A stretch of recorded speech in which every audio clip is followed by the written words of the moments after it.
AP శాసన మండలిలో DSC అంశంపై టీడీపీ వైసీపీ నేతల మధ్య తీవ్ర మాటల యుద్ధం జరిగింది. డీఎస్సీపై చర్చ చేపట్టాలంటూ వైసీపీ ఎమ్మెల్సీలు పట్టుబట్టారు. ఈ క్రమంలో వైసీపీ ఎమ్మెల్సీల తీరుపై మంత్రి నాదెండ్ల మనోహర్ ఆగ్రహం వ్యక్తం చేశారు.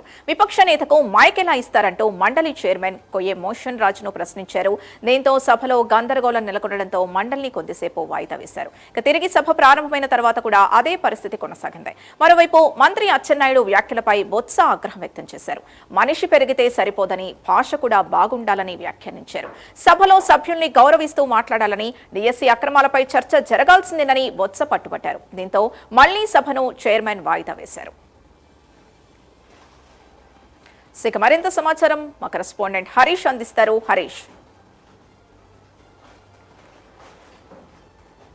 ఈరోజు తొలి రోజు శాసన మండలి సమావేశాలు ప్రారంభమైన తర్వాత డీఎస్సీకి సంబంధించినటువంటి జరిగినటువంటి అక్రమాలపైన సిబిఐ విచారణ చేయాలని, అదేవిధంగా మంత్రి నారా లోకేష్ రాజీనామా చేయాలనేటువంటి ఒక ప్రధానమైనటువంటి డిమాండ్తో వైఎస్ఆర్ కాంగ్రెస్ పార్టీ మండలిలో వాయిదా తీర్మానాన్ని కూడా ఇచ్చినటువంటి సిచ్యువేషన్ ఉంది. అందులో భాగంగానే వైఎస్ఆర్ కాంగ్రెస్ పార్టీకి సంబంధించినటువంటి శాసన మండలి సభ్యులు అంతా కూడా ప్రత్యేకంగా నిరసన ప్రదర్శన ద్వారా వాళ్ళందరూ కూడా సమావేశంలోకి హాజరయ్యారు. అయితే ఆ తర్వాత సమావేశం ప్రారంభమైన తర్వాత వెంటనే వైఎస్ఆర్ కాంగ్రెస్ పార్టీకి సంబంధించినటువంటి శాసన మండలి సభ్యులు తాము ఇచ్చినటువంటి వాయిదా తీర్మానం ప్రవేశపెట్టినటువంటి నేపథ్యంలో వాయిదా తీర్మానాన్ని చైర్మన్ తిరస్కరించిన తర్వాత నుంచి కూడా వైఎస్ఆర్ కాంగ్రెస్ పార్టీకి సంబంధించినటువంటి శాసన మండలి సభ్యులు సభలో నిరసన వ్యక్తం చేశారు. ఇట్టి పరిస్థితుల్లోనూ డీఎస్సీ పైన చర్చ జరగాల్సిందే, రాజీనామా చేయాల్సిందే అనేటువంటి ఒక ప్రధానమైనటువంటి డిమాండ్ని వైఎస్ఆర్ కాంగ్రెస్ పార్టీ సభలో నినాదాలు చేయడంతో సభలో తీవ్ర గందరగోళమైనటువంటి పరిస్థితులు ఏర్పడి దీనిపైన అధికార పక్షం కూడా ఎదురుదాడి ధీటుగానే చేసినటువంటి సిచ్యువేషన్ ఉంది. అయితే ఈ సందర్భంలో అధికార పక్షం నుంచి వచ్చినటువంటి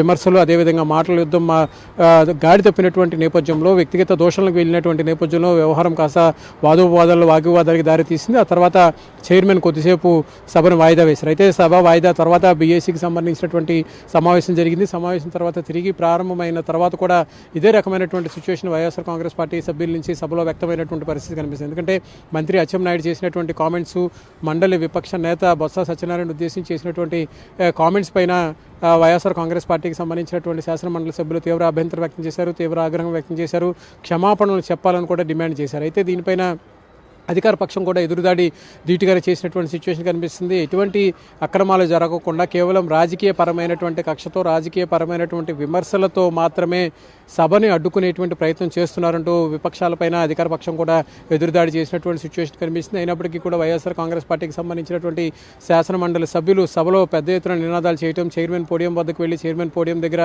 నిరసన తెలిపేటువంటి ప్రయత్నం చేసినటువంటి నేపథ్యంలో వైఎస్ఆర్ కాంగ్రెస్ పార్టీకి సంబంధించినటువంటి సభ్యుల తీరు పట్ల అటు అధికార పక్షం నుంచి అచ్చెన్నాయుడు, నాదెండ్ల మనోహర్ కూడా తీవ్ర స్థాయిలో కౌంటర్ ఇచ్చేటువంటి ప్రయత్నం చేశారు. అందులో భాగంగానే ఇరు పక్షాల మధ్య జరిగినటువంటి వాదోపవాదాల తర్వాత పరిణామాలన్నీ కూడా రాజకీయంగా కూడా ఆసక్తికరంగా మారినటువంటి సిచ్యువేషన్ కనిపిస్తుంది. రెండోసారి కూడా వరుసగా సభ వాయిదా పడాల్సినటువంటి పరిస్థితి ఏర్పడింది. సభలో తీవ్రస్థాయిలో గందరగోళమైనటువంటి పరిస్థితులు ఏర్పడటం, అచ్చెన్నాయుడు మాట్లాడినటువంటి మాటలు, వ్యాఖ్యలపైన ప్రతిపక్ష నేత బొత్స సత్యనారాయణ కౌంటర్ ఇవ్వడం, ఆ తర్వాత జరిగినటువంటి సభ్యుల మధ్య వాగ్వివాదం నేపథ్యంలో గందరగోళమైనటువంటి పరిస్థితులు ఏర్పడటం, ఇదంతా కూడా ఒక రకంగా సభలో సజావుగా సాగడానికి కూడా వీలు లేకుండా పోయింది. ఆ తర్వాత సభను వాయిదా వేయాల్సినటువంటి పరిస్థితి ఏర్పడింది. మొత్తం మీద చూసుకుంటే కనుక ఈరోజు సభ స్టార్ట్ అయిన దగ్గర నుంచి కూడా సభలోకి ఎంటర్ అవుతూనే వైఎస్ఆర్ కాంగ్రెస్ పార్టీకి సంబంధించినటువంటి శాసనసభ్యులు డీఎస్సీ అక్రమాలు, సిబిఐ విచారణ, లోకేష్ రాజీనామా వంటి ప్రధానమైనటువంటి డిమాండ్స్తో సభలోకి ప్రవేశించారు. అదేవిధంగా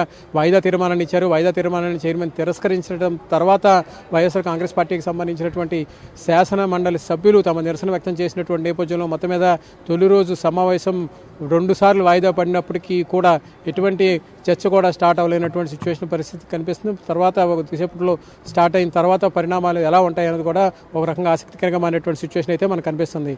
Sindhu. Right, thank you Naresh.